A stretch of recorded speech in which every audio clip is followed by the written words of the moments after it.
Amanhã acaba o recesso parlamentar com a volta dos trabalhos na Câmara dos Deputados e no Senado Federal. E a pauta do Congresso para este começo de ano está recheada com discussões sobre a derrubada de vetos do presidente da República, o fim da reeleição, a regulação de redes sociais, reforma tributária, as leis complementares, a reforma eleitoral, aborto e muito mais, só pauta quente. Em entrevista ao Jornal da Manhã de hoje, o senador Isalci Lucas, do PSDB, falou sobre alguns dos temas que serão prioridade. A gente vai acompanhar um trechinho.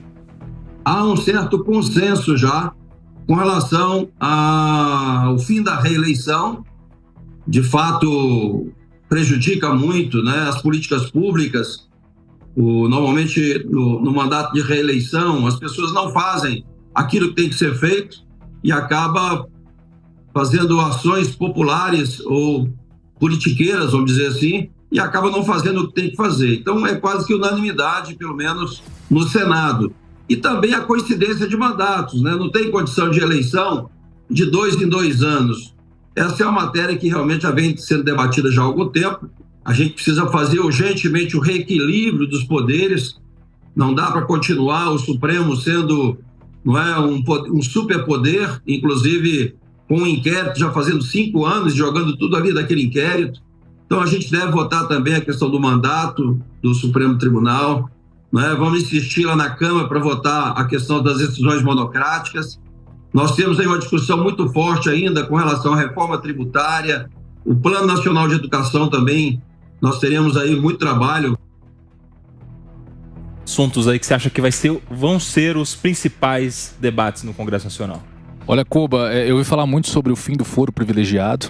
Certamente o PL das fake news deve voltar com muita força agora. E a questão, como o senador disse, dos mandatos para os ministros do Supremo Tribunal Federal. Agora, o que me chamou a atenção foi quando você leu a chamada da pauta. Praticamente todos os temas que você falou ali que entrariam em debate no Congresso Nacional, parecia que você estava lendo a pauta do ano passado lá do Supremo Tribunal Federal, Todos praticamente já foram discutidos e tivemos deliberações, decisões do STF sobre todos esses temas. Então, o Congresso, nesse sentido, está um pouco atrasado. A gente tem que ver se a rediscussão desses temas agora não vai retomar aquela crise entre os poderes, aquela corda esticada entre legislativo e judiciário. A respeito das prioridades que o senador elencou aí, o fim da reeleição, acho que é uma boa pauta, mas não acho que resolve os problemas. Principalmente o principal problema que ele traz, que é a questão do presidente dedicar o seu primeiro mandato à sua reeleição e não à gestão em si, porque hoje o presidente dedica o seu mandato a uma possível reeleição, numa situação hipotética, claro. Mas não fosse isso, se ele não pudesse ser reeleito, certamente ele vai querer alguém do seu grupo sendo eleito após ele. Então, eu acho que não muda muito essa questão. O fim da vitaliciedade no Supremo Tribunal Federal, eu acho que é uma pauta importante, porque não parece muito democrático em uma democracia que aspira a ser uma grande democracia como é o Brasil, nenhum tipo de cargo vitalício. Então, eu acho que essa sim é uma boa pauta, e eu acho que também vai garantir um pouco mais de eficiência no trabalho dos ministros, sabendo que eles vão ter um tempo para ficar ali e depois vão ter que voltar, ou voltarem para a advocacia, ou para a magistratura, ou para o Ministério Público. Por que você discorda, mano? Eu discordo porque esse é um grande risco. Você começa a gerar um incentivo para conflito de interesse, Quando um ministro do Supremo tem que se preocupar com o dia de amanhã, se ele vai ter um emprego, seja no setor privado, como advogado de alguém. Imagina, o ministro está lá tomando uma decisão, de repente o processo que ele estava pela metade, ele vira advogado na causa que ele estava julgando. Mas isso aí já existe um impeditivo para isso, mano. Já vi gente, inclusive. Isso tem até acontecido, na verdade. Vamos pensar no país que nós queremos, não no país que nós temos. E o país que nós queremos tem que diminuir esse risco, de você ter um conflito de interesse a ponto de um ministro estar participando de uma causa, depois ele é advogado do outro lado do balcão. Primeiro ponto. Segundo, a porta giratória é um problema muito grande. O cara está num poder e de repente vai para o outro, inclusive do ponto de vista da percepção da população. Como que você fortalece a sensação de que a justiça funciona com base na lei, independentemente de quem sejam os julgados, quando um ministro do Supremo de repente é ministro da Justiça e o ministro da Justiça vira ministro do Supremo? Ou seja, essa confusão entre poderes gera um sentimento de conflito de interesse e de de uma espécie de promiscuidade na separação entre os poderes que afeta, na minha visão, a credibilidade das instituições diante da sociedade. Então, acho que as reformas que a gente precisa fazer, na minha visão, são no sentido de, em primeiro lugar, aumentar a percepção de segurança jurídica no Brasil, que é um problema gravíssimo, e, em segundo, frear esse tipo de conflito de interesse. O senhor... Não, desculpa. Pode complementar, mas eu queria que você entrasse na linha do que o Mano está falando, que é o seguinte: por que tem vitaliciedade no STF? Pelo que a gente aprende nos livros de direito, é para garantir que o juiz vai ter condições suficientes de decidir até contra a vontade dos poderosos. Então ele está garantindo que ninguém vai demitir ele, ninguém vai mover ele de comarca, de lugar, e ninguém vai reduzir o salário dele. Ou seja, ele tem garantia para decidir de acordo com a lei e não de acordo com os interesses. Como é que fica nesse cálculo? Eu acho que tem que continuar do jeito que tá. Eu concordo com o Mano. Eu acho que quando você diminui o tempo, o cara tem que pensar no dia de amanhã. Quando ele estiver pensando no dia de amanhã, ele vai acabar afrouxando algumas decisões, porque ele vai ver a possibilidade de ter contrato futuro para sobreviver, né? Falando sobreviver, não é o caso, né? Mas para sobreviver. Mas eu queria... Tem um padrão de vida. Tem um padrão de vida. E outra, mas eu queria destacar, volta a briga do Supremo com a Câmara. As duas pautas das três pautas, duas pautas que o Diego reprovado, sim. O Diego destacou. Eu tô salvando o Koba, porque ia ser o Koba que ia falar, ia trocar. Não, mas falando sério, as duas pautas, das três que ele destacou, duas, o do foro privilegiado e a questão do tempo dos ministros do Supremo, é a briga entre o Congresso e o Supremo.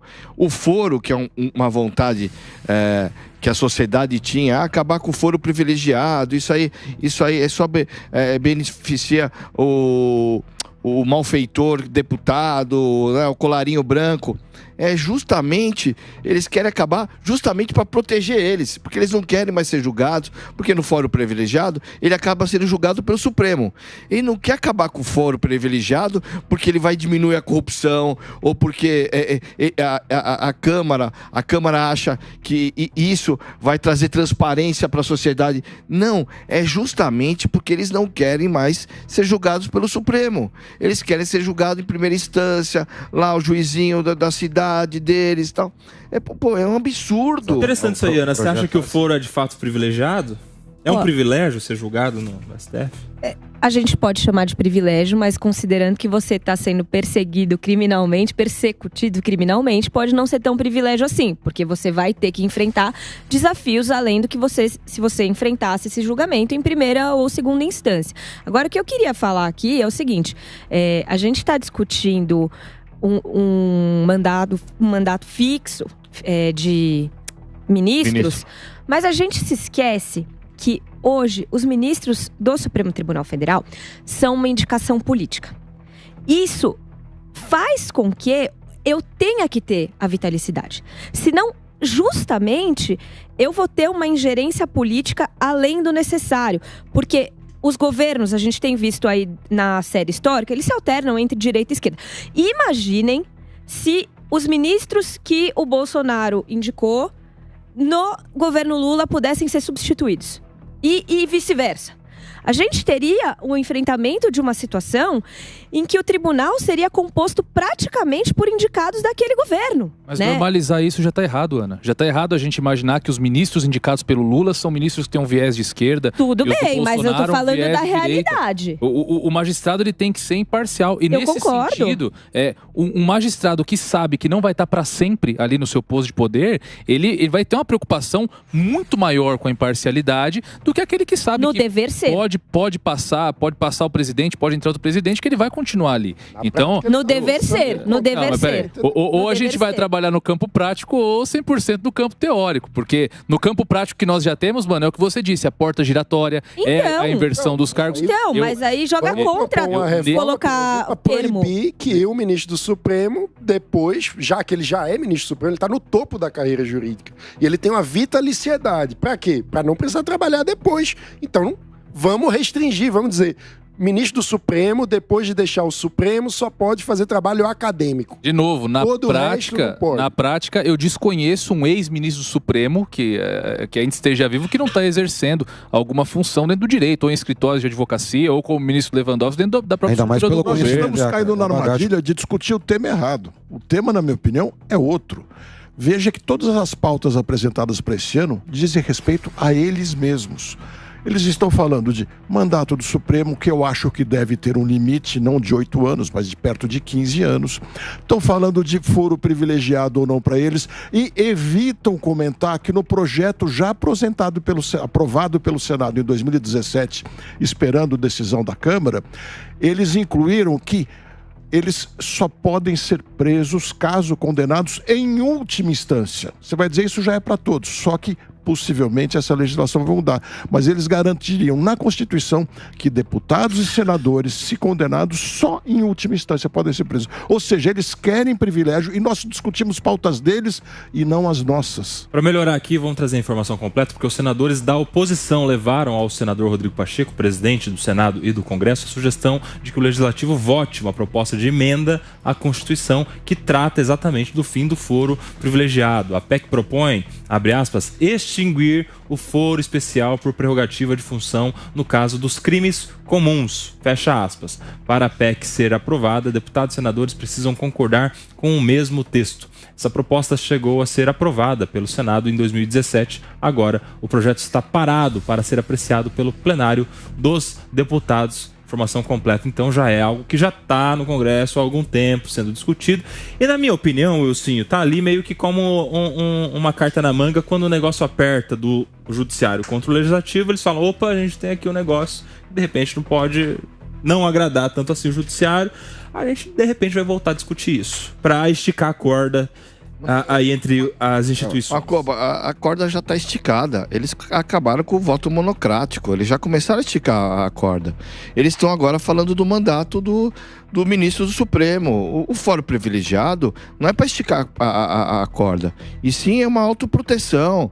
Igual eles fizeram o puxadinho, quiseram apresentar. Porque o mesmo deputado, o mesmo senador que está apresentando o fim do fórum privilegiado foi o que apresentou também a proposta de que qualquer diligência em cima de gabinete na Câmara ou no Senado deveria ser aprovado pela mesa diretora da Câmara. É um absurdo. Não, é o mesmo senador. É o mesmo senador. Ele não apresenta uma proposta que não seja de autoproteção. Ah, mas estou sendo perseguido. Meu filho, quando era 4 anos atrás, não estavam sendo perseguidos. Agora existe perseguição. O que tem que fazer, se não fizer coisa errada, não tem perseguição. Não faça coisa errada. Quando faz coisa errada, tem o toque do japonês logo cedo, 5 horas da manhã. É só não fazer coisa errada. Ô, Alessandro, a gente viu agora na abertura do ano judiciário no STF, o discurso, acho que mais ali politizado, parecia ser justamente do presidente do Congresso, do Rodrigo Pacheco, que fez questão de, na abertura do ano judiciário, relembrar as funções de cada um dos poderes. Ou seja, disse que cabe ao Legislativo fazer isso, cabe ao Executivo fazer aquilo e cabe ao Judiciário fazer aquilo outro. Claro, né, relembrando aquela crise do final do ano passado. Ainda ressaltou que a defesa da democracia não é exclusiva de nenhum poder, né? Exato, ainda trouxe... Direta de ex-namorada, né? Faltou ser um scrap no Orkut. É verdade. Mas, enfim, como é que você vê essa questão? Essa queda ainda eu vejo assim, o Pacheco ainda vai entrar com uma questão ainda de questões polêmicas. Nós falamos já aqui várias vezes a questão de algumas discussões que foram colocadas pelo Senado, que já eram assuntos que já deviam ter sido colocados em pauta há muito tempo atrás, antes do Supremo ter decidido. Questão da questão das drogas, da liberação, a quantidade que seria portada, então, que o Supremo estava discutindo no final do ano passado, e dentre outras que acabou indo para o Supremo tendo que decidir por causa de vários processos que tinham em andamento. Eles tinham que uniformizar as decisões, e aí eles tiveram que tomar posição. Aí o Pacheco chamou para si, fez votações, a questão de algumas decisões que já tinham sido solucionadas pelo STF. Eu acho que essa queda de braço já teve, e eu acho que ela vai se perdurar. O Pacheco, ele tem uma ânsia de protagonismo muito grande, eu acho que justamente porque ele tem uma ambição política. Eu acho que ele vai ainda puxar pautas ainda que já discutidas, como muito bem colocado, que já foram discutidas, que agora vão ser chamadas para o Congresso. Então essa eu acho que é uma briga ainda que vai ter ainda de forças muito grandes, né? Como vocês enxergam essa briga pelo protagonismo no Congresso Nacional? Porque a gente viu, pelo menos no meu ponto de vista, o primeiro semestre do ano passado, o Arthur Lira como protagonista, né? A questão da força que ele teve na própria eleição, né? Uma votação, recorde de votação, relação com vários partidos, trazendo para sua base, bloco e tal. E no segundo semestre já há uma retomada do protagonismo do Rodrigo Pacheco, em especial com essas pautas que atendem boa parte da população, né? De desafiar alguns poderes do Poder Judiciário. 2024, quem vai estar protagonista no Legislativo, meu senhor? O Lira ou o Pacheco? Eu acho que continua o Lira. Porque, principalmente por conta dos vetos do presidente, que vão perdurar por algum tempo para as pautas do próprio Congresso voltarem a andar.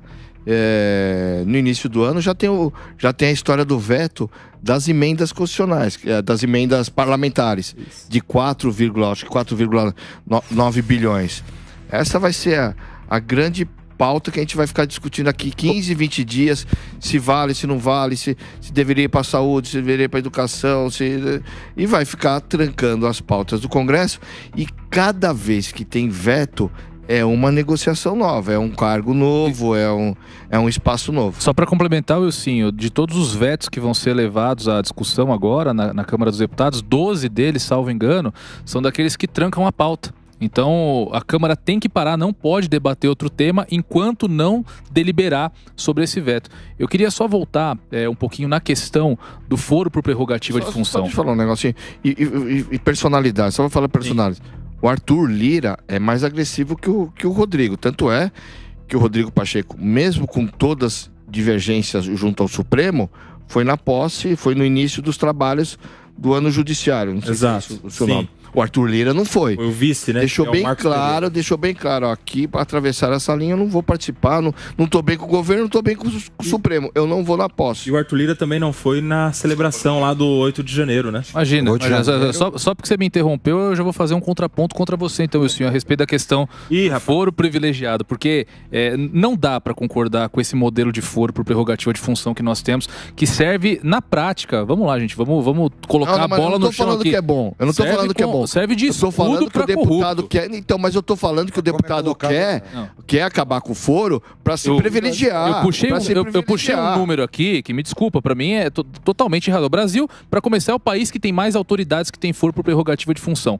Entre foro privilegiado no STF, STJ, Tribunais de Justiça, são 45.300 autoridades. É muita gente para ter uma espécie de julgamento especial. O segundo colocado no mundo é a China, que tem 2.987 autoridades.